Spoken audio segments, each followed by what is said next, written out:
Sekarang kita lanjutkan pembahasan soal-soal ke part 2 ya. Bagi teman-teman yang belum menonton part 1-nya, nanti bisa dilihat di link deskripsi di video ini. Mari kita menuju ke soal ke-11. Seorang pasien umur 46 tahun memiliki tekanan darah 150/90 dan saat ini juga sedang menjalani terapi pengobatan asma. Apa obat yang dikontraindikasikan untuk pasien tersebut? A. Amlodipin, B. Valsartan, C. Metoprolol, D. Propranolol, atau E. Losartan. Dan jawaban yang benar adalah D. Propranolol. Di sini propranolol itu merupakan golongan beta blocker yang bersifat non-selektif, sehingga dia itu selain menghambat reseptor beta 1 yang bekerja pada jantung, dia juga menghambat reseptor beta 2 yang bekerja di bronkus, sehingga akan memperburuk pengobatan asmanya ya. Jadi dia dikontraindikasikan untuk pasien yang mengalami asma. Kita lanjutkan ke soal yang ke-12. Seorang apoteker di puskesmas akan melakukan penyimpanan vaksin polio. Pada suhu berapakah sebaiknya vaksin tersebut disimpan? A. 2-8 derajat Celcius, B. -15 sampai dengan -25 derajat Celcius, C. 8 sampai dengan 15 derajat Celcius, D. 15 sampai dengan 30 derajat Celcius, atau E. 30 derajat Celcius. Dan jawaban yang benar adalah B. -15 sampai -25 derajat Celcius. Di sini pembahasannya itu hampir semua vaksin dapat disimpan pada suhu -2 sampai 8 derajat Celcius, kecuali untuk polio itu memang dia penyimpanannya adalah -15 sampai -25 derajat Celcius. Namun kadang soal itu yang opsinya itu tidak dimunculkan -15 sampai -25, tapi hanya dimunculkan kurang dari 0 derajat Celcius. Nah, jadi teman-teman harus ingat ya. Kita lanjutkan ke soal yang ke-13. Ada pasien perempuan 45 tahun dengan tinggi 155 cm dan berat badannya 75 kg. Saat ini kadar glukosa darah puasanya adalah 140 mg per desiliter. Dokter lalu meresepkan metformin 3x1. Bagaimana mekanisme kerja dari metformin? A. Menutup kanal ion kalium sehingga meningkatkan pelepasan insulin. B. Menurunkan produksi glukosa di hati dan meningkatkan sensitivitas jaringan terhadap insulin. C. Membuka kanal ion kalium sehingga meningkatkan pelepasan insulin. D. Meningkatkan sekresi insulin dan menghambat sekresi glukagon. Atau E. Menghambat absorpsi glukosa. Jawaban yang benar adalah B. Menurunkan produksi glukosa di hati dan meningkatkan sensitivitas jaringan terhadap insulin. Metformin ini merupakan golongan biguanid ya, yang bekerja dengan cara menurunkan produksi glukosa di hati. Sementara untuk yang option A itu dia itu untuk golongan sulfonylurea seperti glimepiride, glibenclamide. Kemudian untuk option C ini itu kebalikan dari option A. Kemudian untuk option D ini kalau tidak salah itu dia untuk DPP4 inhibitor ya. Sementara untuk option E itu dia itu untuk golongan obat akarbose. Berikutnya soal yang ke-14.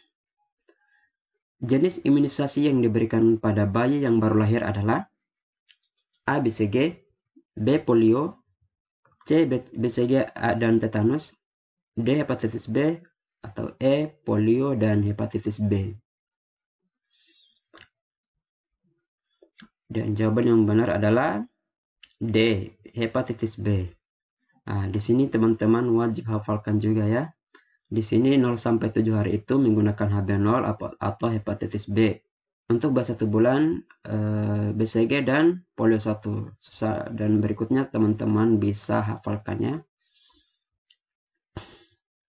Dan semua jenis imunisasi yang muncul di layar teman-teman ini adalah merupakan jenis-jenis imunisasi dasar. Dan memang diwajibkan untuk semua bayi. Kita lanjutkan ke soal yang ke-15. Seorang bapak datang ke apotek Anda dengan membawa salinan resep untuk menebus obat sejumlah 20 tablet dengan tanda ITIR 1 kali. Pada resep tersebut sudah ditandai date ORIC. Berapa jumlah obat yang masih diambil bapak tersebut? A10, B15, C20, D30, atau E40. Dan jawaban yang benar adalah C20 tablet. Pembahasannya begini. Iter dalam sebuah kopresip itu bermakna dapat diulang. Iter satu kali artinya dapat diulang hingga 1 kali. Di mana resep itu bisa ditebus sebanyak 2 kali. Misalnya iter 2 kali berarti obat itu bisa ditebus sebanyak 3 kali. Iter 4 kali berarti obat itu bisa ditebus sebanyak 5 kali. Intinya tambah plus iter 1 kali berarti plus 1 ya. 1 tambah 1 2 gitu. Kemudian lanjut sehingga pasien bisa mendapatkan total 40 tablet ya. Karena kan dia di sini resepnya di soalnya itu dia dikasihkan 20 tablet. Karena ada iter 1 kali berarti artinya pasien bisa mendapatkan 40 tablet. Pada kasus di atas, pasien sebelumnya telah mengambil 20 tablet yang ditandai dengan kode date ORIC atau diberikan sesuai resep aslinya. Nah, dia sudah mengambil 20 dari 40 tablet tersebut, maka sisa obat yang masih bisa diambil oleh pasien adalah sebanyak 20 tablet. Jadi opsi yang benar adalah C. Oke, berikutnya kita lanjutkan ke soal yang ke-16. Seorang pasien mendapatkan resep bisakodil suppositoria. Dia menanyakan kepada Anda bagaimana cara penyimpanan obat tersebut. A. Disimpan di suhu sejuk. B. Disimpan di lemari pendingin. C. Disimpan di freezer. D. Disimpan di suhu kamar. Dan E. Disimpan di suhu hangat. Jawaban yang benar adalah D. Disimpan di suhu kamar. Ini pembahasannya. Semua jenis suppositoria itu dapat disimpan pada suhu sejuk yang di kisaran 8-15 derajat Celcius. Sementara untuk bisakodil suppositoria itu dia bisa disimpan pada suhu kamar antara 15-25 derajat Celcius. Oke, kita lanjutkan ke soal yang ke-17. Pasien mengalami sinusitis, namun pasien tersebut alergi terhadap penisilin. Apa saran yang dapat Anda berikan untuk pengobatan pasien tersebut? A. Amoxicillin, B. Cefadroxil, C. Cotrimoxazole, D. Ciprofloxacin, atau E. Streptomycin. Jawaban yang benar adalah C. Cotrimoxazole. Oke, ini pembahasannya ya. Tata laksana pengobatan sinusitis itu first line-nya itu ada amoxicillin atau amoxiclav, cotrimoxazole, erythromycin atau doxycycline selama 10-14 hari. Kemudian second line-nya ada cephalosporin, ada macrolida, ada quinolone. Jadi jadi sudah tepat ya jawabannya itu cotrimoxazole karena pasien itu alergi terhadap penisilin. Kita lanjutkan ke soal yang ke-18. Seorang pasien usia 35 tahun mendapatkan insulin kerja cepat. Apa nama insulin yang dimaksud? A. Lispro, B. Determir, C. Humulin N, D. Glargine, atau E. Humulin R. Jawaban yang benar adalah A. Lispro. Pembahasannya ya ini bisa teman-teman baca ya. Kita lanjutkan ke soal yang ke-19. Seorang pasien mendapatkan obat simvastatin 10 mg untuk pengobatan kolesterolnya. Apa efek samping utama dari obat tersebut? A. Miopati, B. Batuk, C. Gangguan penglihatan, D. Konstipasi atau E. Diare. Dan jawaban yang benar adalah A. Miopati. Simvastatin itu merupakan golongan obat statin yang mempunyai efek samping utama yaitu miopati dan peningkatan nilai transaminase. Jadi nilai transaminase itu berarti dia berhubungan dengan fungsi hati ya. Jadi perlu pemeriksaan SGOT atau SGPT. Kita lanjutkan ke soal yang terakhir atau 20 ya. Seorang pasien rutin menjalani pengobatan TB-nya. Namun setelah beberapa bulan, ia mengeluhkan penurunan ketajaman penglihatannya. Apa obat yang menyebabkan kasus tersebut? Opsinya A.